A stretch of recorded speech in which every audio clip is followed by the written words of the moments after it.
3 দিন ধরে বৃষ্টি হইতেছে, এখানে প্রায় অনেক জায়গায় পানি উঠছে।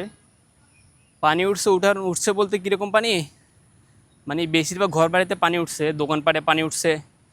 কারণ আগে তো এই পরিমাণ পানি ওঠে নাই, সেজন্য মানুষের ওইরকম ব্যবস্থা নেই। বেশিরভাগ সমস্যা হচ্ছে দোকানপাটগুলোতে, যে দোকানপাটগুলোতে পানি উঠছে এগুলা বেশিরভাগ দোকান ভরপুর দোকান।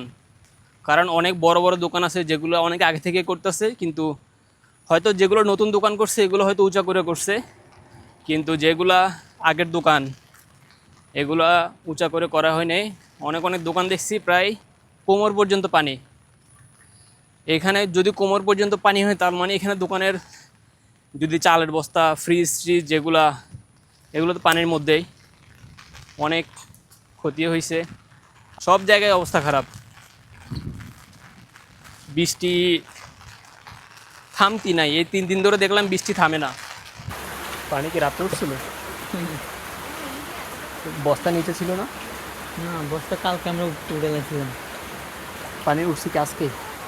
রাত্রে উঠছিল, কালকে আমরা রাত্রে উঠেছিলাম। ভালো হয়েছে, কারণ তো অনেক টাকার চালের বস্তা না।